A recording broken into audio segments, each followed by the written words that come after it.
नमस्कार, मैं कमल शर्मा आप सभी का आईबी शिमला के उत्कर्ष एजुकेशन यूट्यूब चैनल पे स्वागत करता हूं। पिछली क्लास में मैंने आपके सामने ज्योग्राफी का हीरो टू जीरो बैच जो है वो लॉन्च किया था और इस क्लास में जो है हम वो पॉलिटी का जीरो टू हीरो बैच जो है वो लॉन्च करने वाले हैं। जिस तरीके से मैंने आपसे ज्योग्राफी में डिस्कस किया था कि ज्योग्राफी में भी हमारा जो फोकस था वो एग्जाम ओरिएंटेड टॉपिक्स पे रहेगा, उसी तरीके से पॉलिटी में भी जो है हमारा फोकस जो है वो एग्जाम ओरिएंटेड टॉपिक्स पे ही जो है वो रहने वाला है।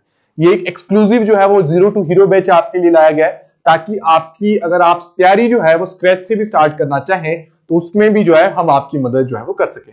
हमने इस तैयारी को आसान बनाने के लिए बहुत सारे प्रयास किए, जिसमें आपको बहुत सारी चीजें जो है वो मैपिंग के द्वारा जो है सिखाने का हमने प्रयास किया है। आई होप आप इस सेशन को एंजॉय करेंगे, आप इस पूरी सीरीज को एंजॉय करेंगे और याद रखिएगा कि आपको जो है इस वीडियो को लाइक करना है, अपने दोस्तों के साथ शेयर करना है और जब हम इस वीडियो को एंड करेंगे आपने जो है वो सब्सक्राइब जरूर जो है इसे करना है। चलिए बिना टाइम वेस्ट किए स्टार्ट करते हैं, which is our polity zero to hero batch जो है वो हमारा रहने वाला है, जिसमें स्पेसिफिक फोकस जो है वो एग्जाम ओरिएंटेड टॉपिक्स पे ही हमारा रहेगा। चलिए सबसे पहले जो आज का हमारा टॉपिक रहेगा, जो पहली क्लास इस सीरीज में हमारी रहने वाली है, वो जो पहली क्लास हमारी इस सीरीज में रहने वाली है वो रहने वाली है मेकिंग ऑफ द कॉन्स्टिट्यूशन, कि भारत का जो संविधान है वो किस तरीके से जो है वो बनाया गया था, उसमें क्या क्या प्रोसेसेस थे, किस तरीके से जो है वो चीज फॉलो करी गई थी। ये हमारे सामने भारतीय कॉन्स्टिट्यूशन जो है एक आपको किताब भी दिख रही है, यानी हम जो है आज मेकिंग ऑफ द कॉन्स्टिट्यूशन पे जो है वो डिटेल में डिस्कशन जो है वो करने वाले। चलिए आइए शुरुआत करते हैं पहली स्लाइड की तरफ, जहां पे हमें देखना पड़ेगा कि कॉन्स्टिट्यूशन को फॉर्म करने के लिए हमारे पास जो कॉन्स्टिट्यूएंट असेंबली थी वो हमारे पास आई कब थी। जो हमारा कॉन्स्टिट्यूशन था वो कॉन्स्टिट्यूएंट असेंबली के द्वारा जो है वो फ्रेम किया गया था, ड्राफ्ट किया गया था, लेकिन ये कॉन्स्टिट्यूएंट असेंबली यानी कॉन्स्टिट्यूशन को बनाने के लिए असेंबली हमारे पास आई कैसे थी, उसके बारे में थोड़ा सा हम जो है वो उसके हिस्टोरिकल बैकग्राउंड को जो है वो समझने का प्रयास करेंगे। ठीक है, तो इसमें जो है हम जो हमारे कॉन्स्टिट्यूशन को मेक करने में जो थोड़ा सा हिस्टोरिकल बैकग्राउंड था वो हमें पता होना चाहिए, क्योंकि हम जो थे वो जो क्योंकि हमारा देश जो था वो अधीन था, यानी हम जो थे वो इंडिपेंडेंट जो है 1947 के पहले जो है वो नहीं थे। हम जो थे वो ब्रिटिश की जो एक कॉलोनी थे, यानी हमारे ऊपर जो है वो ब्रिटेन जो है वो राज कर रहा था। यानी उसी समय जो है वो कॉन्स्टिट्यूशन के लिए एक ड्राफ्टिंग कमिटी बनाने की बात जो है वो शुरुआत हुई थी। देखते हैं कहां से शुरुआत हुई, कि evolution of the constituent assembly, की भारत की जो कॉन्स्टिट्यूशन बनाने के लिए जो असेंबली आई उसका इवोल्यूशन जो है वो किस तरीके से हुआ। इन 1934 सबसे पहले क्या हुआ था कि 1934 में एमएन रॉय ने सबसे पहले, एमएन रॉय जो थे वो कम्युनिस्ट मूवमेंट जो भारत का हुआ है उसमें जो है वो पायनियर थे, यानी लीड जो है उस कम्युनिस्ट मूवमेंट को अगर कोई कर रहा था तो वो एमएन रॉय जो है वो कर रहे थे। सबसे पहले उन्होंने क्या किया था, first propose the concept of constituent assembly, यानी 1934 में एमएन रॉय ने जो है वो सबसे पहले जो है वो कॉन्स्टिट्यूएंट असेंबली को बनाने के बारे में जो है वो बात कही थी। फिर क्या हुआ इन 1935 में क्या हुआ कि इंडियन नेशनल कांग्रेस जो थी, इंडियन नेशनल कांग्रेस जो हमारे पास 1885 में बन के आई थी, उन्होंने भी जो है वो कॉन्स्टिट्यूएंट असेंबली बनाने की जो है वो डिमांड जो है वो किसके सामने रखी, ब्रिटिश गवर्नमेंट के सामने जो है वो रखी थी। फिर इन 1938 उसके बाद कारवा बढ़ा और हम 1938 तक जो है वो पहुंच जाते हैं, जिसमें जवाहरलाल नेहरू जो भारत के फर्स्ट प्राइम मिनिस्टर भी रहे हैं, उन्होंने जो है वो क्या कहा कि जो कॉन्स्टिट्यूएंट असेंबली है elected on the basis of adult franchise must draft the constitution. उन्होंने कहा कि ऐसी कॉन्स्टिट्यूएंट असेंबली जो लोगों के वोट के अधिकार पे, यानी लोगों के पास, सभी लोगों के पास क्या होना चाहिए, वोट का अधिकार होना चाहिए, और उस वोट के अधिकार से जो है वो क्या करेंगे, अपनी कॉन्स्टिट्यूएंट असेंबली को जो है वो चुन सकते हैं। तो उन्होंने कहा था कि जो हमारे पास जो एडल्ट फ्रेंचाइज होता है, जैसे अगर हमें एमएलए चुनना है, एमपी चुनना है, तो जितने भी लोग 18 वर्ष से अधिक होते हैं और जिनका वोटर आई कार्ड बना होता है वो लोग वोट करते हैं। तो एडल्ट फ्रेंचाइज हम उसी को ही कहते हैं कि जिसमें जो भी एलिजिबल इंडिविजुअल्स होते हैं, यानी मास बेसिस पे जो एलिजिबल इंडिविजुअल्स होते हैं वो क्या करते हैं, वोट डालते हैं और अपने प्रतिनिधि को चुनते हैं। तो जवाहरलाल नेहरू ने भी 1938 में यही कहा था कि हमें जो है वो लोगों को ये पावर देनी चाहिए कि जो कॉन्स्टिट्यूएंट असेंबली यानी जो कॉन्स्टिट्यूशन बनने वाला है उसके लिए जो असेंबली होगी उसमें जो है वो अपना चुनाव करें और उसके द्वारा जो है वो कॉन्स्टिट्यूएंट असेंबली को चुने। फिर उसके बाद जो है वो 1940 में कि जब नेशनल मूवमेंट के द्वारा थोड़ा प्रेशर डाला गया तो 1940 में जो है वो ब्रिटिश सरकार ने एक अगस्त ऑफर जो है वो लेके आया। उन्होंने अगस्त ऑफर में जो है वो कॉन्स्टिट्यूएंट असेंबली को बनाने की जो रिक्वेस्ट थी उसको इन प्रिंसिपल अप्रूवल जो है वो दे दिया।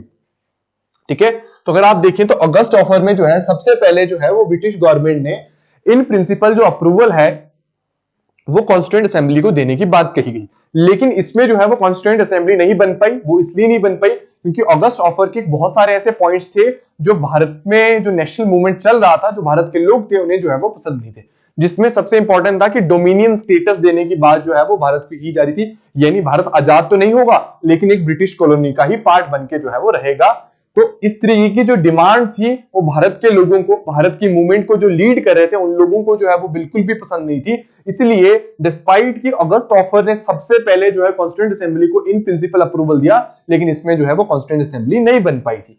फिर 1942 में भी क्या हुआ कि क्रिप्स प्रपोजल आता है, ब्रिटिश सरकार के द्वारा दूसरा प्रपोजल आता है जिसको क्रिप्स प्रपोजल कहा गया, और इसमें भी जो है वो इंडिपेंडेंट कॉन्स्टिट्यूएंट असेंबली बनाने की जो है वो बात ब्रिटिश गवर्नमेंट के द्वारा कही गई कि हम जो है वो अलाउ करेंगे कि आप जो है वो इंडिपेंडेंट कॉन्स्टिट्यूएंट असेंबली को फॉर्म कर सकते थे। हालांकि जो चुनाव का प्रक्रिया थी, यानी कि कैसे जो है वो कॉन्स्टिट्यूएंट असेंबली में जो है वो जो लोग इसको बनाएंगे उनको कैसे चुनाव किया जाएगा, वो मुस्लिम लीग को जो है वो पसंद नहीं था। इसीलिए जो क्रिप्स प्रपोजल के द्वारा जो कॉन्स्टिट्यूएंट असेंबली बननी थी वो भी जो है वो फ्रुक्टिफाई हमारे पास नहीं हो पाई, यानी वो भी जो है वो कॉन्स्टिट्यूएंट असेंबली का रूप जो है वो नहीं ले पाई। हालांकि उन्होंने जो है वो इंडिपेंडेंटली कॉन्स्टिट्यूएंट असेंबली को बनाने का प्रपोजल दिया, पर क्योंकि मुस्लिम लीग ने उसे रिजेक्ट कर दिया था तो उस वजह से हमारे पास जो कॉन्स्टिट्यूएंट असेंबली थी वो क्रिप्स प्रपोजल के बावजूद भी हमारे पास नहीं आ पाई। फिर क्या हुआ कि 1946 में क्या हुआ, जो कैबिनेट मिशन प्लान हमारे पास आता है, ये भी प्लान जो है वो ब्रिटिश गवर्नमेंट के द्वारा आता है, जिसमें जो है वो दो इंडिपेंडेंट स्टेट यानी एक भारत और एक पाकिस्तान को एक्सेप्ट किया जाता है और दोनों के लिए डिफरेंट कॉन्स्टिट्यूएंट असेंबली जो है वो प्रपोज की जाती है। ठीक है, तो इन 1946 में क्या होता है हमारे पास कि 1946 में जो है वो कैबिनेट मिशन प्लान जो है वो भेजा जाता है, और उस कैबिनेट मिशन के तहत जो है वो दो डिफरेंट स्टेट्स के लिए दो डिफरेंट कॉन्स्टिट्यूएंट असेंबली जो है वो दी जाती है, जिसके बाद जो है वो कॉन्स्टिट्यूएंट असेंबली का जो है वो गठन हमारे पास होता है। तो अगर हम देखें कि कॉन्स्टिट्यूएंट असेंबली का गठन कहां से हुआ है तो वो हमारे पास कैबिनेट मिशन प्लान से जो हुआ है। ये मैप भी आपके सामने कि जो चीजें अभी हमने आपको बताई वो सभी चीजें जो है इस डायग्राम के थ्रू भी आप समझ सकते हैं, जिसमें हमने बोला था कि 1934 में जो है हमारे पास एमएन रॉय ने सबसे पहले प्रपोज किया, 1935 में इंडियन नेशनल कांग्रेस ने डिमांड किया, 1938 में हमारे पास जवाहरलाल नेहरू ने जो है वो डिमांड करी थी, जिसमें वो adult franchise, universal adult franchise की बेसिस पे उन्होंने डिमांड करी थी। 1940 में हमारे पास अगस्त ऑफर आता है। अगस्त ऑफर पे जो अभी हमने बात बताई कि उन्होंने इन प्रिंसिपल अप्रूवल दी, लेकिन लोगों को जो है देश के लोगों को और जो मूवमेंट को लीड कर रहे थे उन्हें वो चीज पसंद नहीं आई। 1942 में क्रिप्स प्रपोजल में फिर से एक बार जो है वो इंडिपेंडेंट जो है वो कॉन्स्टिट्यूएंट असेंबली की बात करी गई।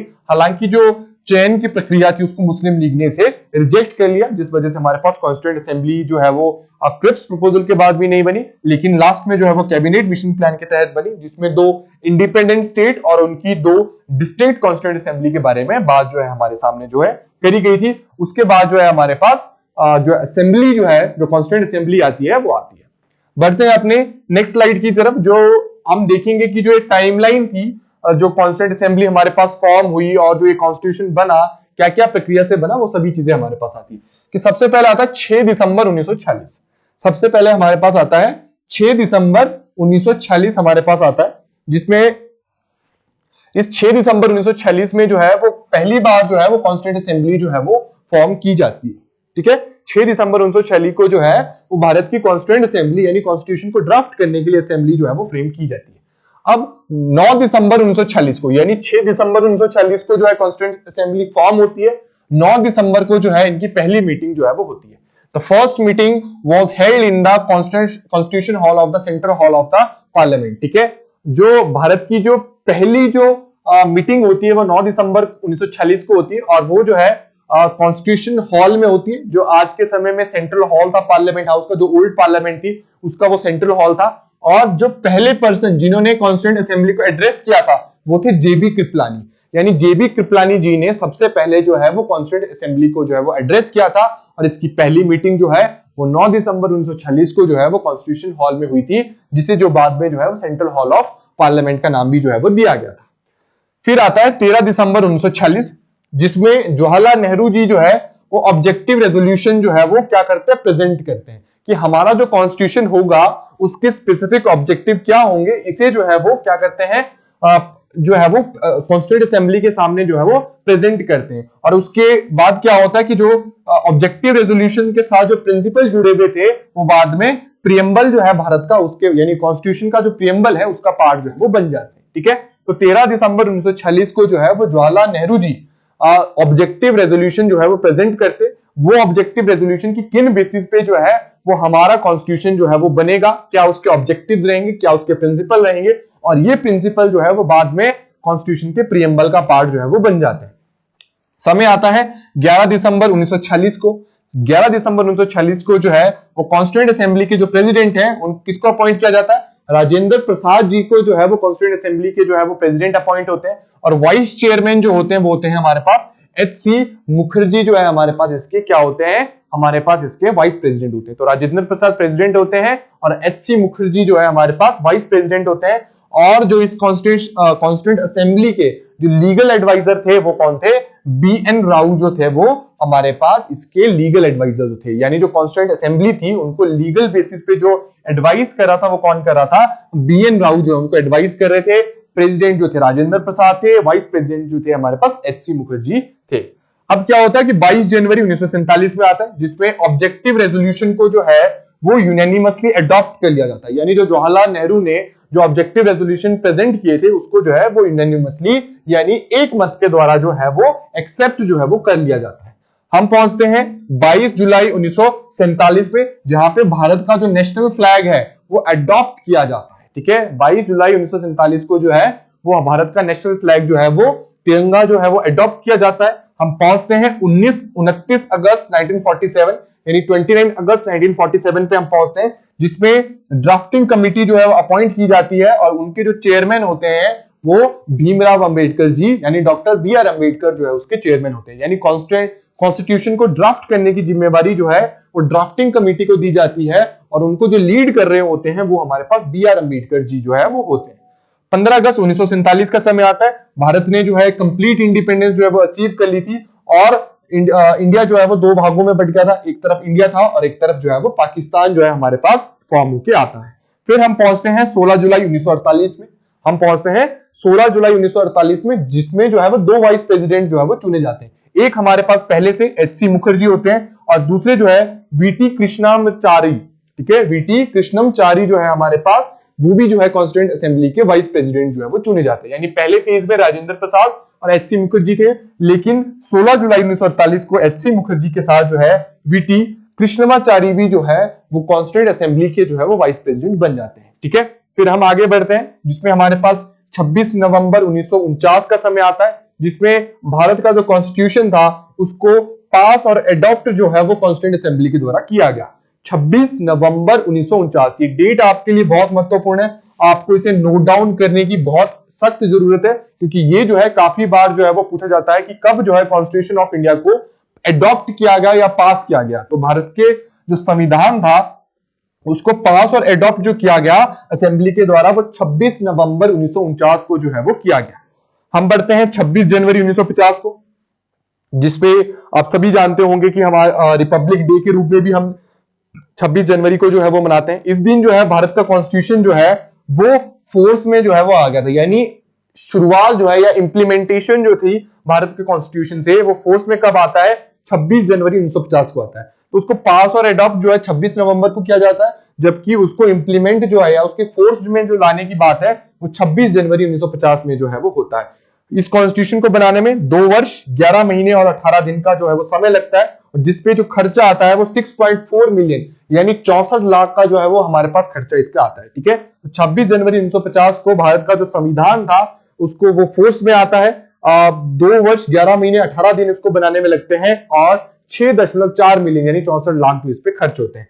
लास्ट हमारे पास जो आता है वो आता है हमारे पास इस पे 24 जनवरी 1950 भी आता है जिसमें हमारे पास क्या होती है, लास्ट मीटिंग जो है वो कॉन्स्टिट्यूएंट असेंबली की इसमें होती है। ठीक है, जिसमें कॉन्स्टिट्यूशन ऑफ इंडिया को क्या भी किया जाता है, एक्सेप्ट किया जाता है, जिसमें 395 आर्टिकल होते हैं, 8 इसमें शेड्यूल होते हैं और 22 इसके जो है वो पार्ट्स होते हैं। ठीक है, तो जो 24 जनवरी 1950 था हमारे पास इसमें कॉन्स्टिट्यूएंट असेंबली की जो है वो लास्ट मीटिंग हुई थी और कॉन्स्टिट्यूशन ऑफ इंडिया को सबने जो है वो साइन भी किया था, एक्सेप्ट भी किया। और इसमें जो है जो कॉन्स्टिट्यूशन उस समय बना था, प्रेजेंट की अगर हम बात नहीं करेंगे और ओरिजिनल कॉन्स्टिट्यूशन की बात करें तो ओरिजिनल कॉन्स्टिट्यूशन में 395 आर्टिकल थे, 8 उसमें शेड्यूल थे और 22 उसके पार्ट बने हुए थे। यानी 395 टोटल जो है आर्टिकल थे, उसमें थे 8 भागों में, शेड्यूल में डिवाइड था और 22 उसके पार्ट थे। इसी समय जो है भारत का नेशनल एंथम और नेशनल सॉन्ग भी जो है, ठीक है, नेशनल एंथम की हम बात करें चाहे हम नेशनल सॉन्ग की बात करें, वो भी जो है 24 जनवरी 1950 को ही हमारे पास जो है वो अडॉप्ट किया गया। ठीक है, बढ़ते हैं अपनी नेक्स्ट स्लाइड की तरफ, जो आपको आपकी स्क्रीन पे अब दिखाई दे रही है। ये जिसपे हमने थोड़ा सा ब्रीफ में जो हमने चीजें डिस्कस करी वो बताने को आपको प्रयास किया है कि the making of the constitution, तो कॉन्स्टिट्यूशन असेंबली जो थे 1946 से लेकर 1949 तक उसने काम किया था, completed the historic task of drafting the constitution for independent India. यानी जो कॉन्स्टिट्यूएंट असेंबली थी उसने 1946 से लेकर 1949 तक जो है इंडिपेंडेंट भारत के लिए जो है वो कॉन्स्टिट्यूशन बनाने का काम किया। कैसे ये काम पूरा हुआ? 11 इसके सेशन हुए थे, कॉन्स्टिट्यूएंट असेंबली के 11 सेशन हुए थे, 165 दिनों की जो है वो डिस्कशन हुई थी, 11 सेशन हुए थे, 165 दिनों की डिस्कशन हुई थी और 299 यानी 299 मेंबर्स जो थे इस पूरी डिस्कशन में जो है वो इन्वॉल्व रहे थे। What is in it? इसमें है क्या? Longest written constitution in the world, जिस भारत का जो संविधान था वो अभी भी जो है लॉन्गेस्ट रिटन कॉन्स्टिट्यूशन है विश्व का, जिसमें ओरिजिनली 395 आर्टिकल थे, 22 पार्ट थे और उसमें अभी जो है एट प्रेजेंट जो है वो 12 शेड्यूल जो है मौजूद है। ठीक है, यानी उस समय हमारे पास 395 आर्टिकल थे, 22 पार्ट थे और 8 शेड्यूल थे, और आज हमारे पास जो है वो लगभग 12 शेड्यूल जो है उसके हो चुके हैं। और ये जनरली जो है वो 6 फंडामेंटल राइट जो है वो प्रोवाइड करता है सिटीजन को। ये 6 फंडामेंटल राइट हमने कैटेगराइज किए गए हैं, जैसे आपको राइट टू फ्रीडम, ये सभी चीजों के बेसिस पे ये 6 फंडामेंटल राइट जो कैटेगराइज किए गए थे। और इसमें जो था वो प्रियम्बल भी था, प्रियम्बल जो कॉन्स्टिट्यूशन की स्पिरिट को जो है वो शो करा था। प्रियम्बल जो है वो पार्ट होता है जो कॉन्स्टिट्यूशन की स्पिरिट को शो करता है, यानी कॉन्स्टिट्यूशन एग्जैक्टली चाहता क्या है, क्या उसके जो है वो बुलेट पॉइंट्स है। 11 इसके सेशन हुए थे, 165 दिन तक डिस्कशन चली थी, 299 मेंबर इन्वॉल्व थे, और ये जो था हमारा लॉन्गेस्ट रिटन कॉन्स्टिट्यूशन जो है वो विश्व का जो है वो हमारे पास बन के आया था। ठीक है, और जो बी.आर. अम्बेडकर थे उन्हें जो है इंडियन कॉन्स्टिट्यूशन का जो है वो आर्किटेक्ट या चीफ आर्किटेक्ट जिसे हम बोल सकते हैं वो कह सकते हैं। तो ये आपके लिए एक इंपॉर्टेंट पॉइंट है कि किसे जो है भारत के संविधान का चीफ आर्किटेक्ट जो है वो कहा जाता है, तो डॉक्टर बी.आर. अम्बेडकर जो है भारत के संविधान का जो है वो चीफ आर्किटेक्ट कहा जाता है। चलिए, इसी के साथ हमारा जो है ये making of the constitution session and होता है। जैसे मैंने पहले भी कहा, जाने से पहले आपको लाइक करना है, दोस्तों के साथ शेयर करना है और इस चैनल को सब्सक्राइब करना आपको नहीं भूलना है, क्योंकि ये जो एक्साइटिंग सीरीज है सिर्फ इसी चैनल पे आपको देखने को मिलेगी, जो आपके एग्जाम के लिए और आपकी नॉलेज गेनिंग के लिए, दोनों के लिए बहुत बहुत इंपॉर्टेंट होगी। आपने इस सेशन को बहुत अच्छे से सुना, उसके लिए बहुत बहुत धन्यवाद। नमस्कार।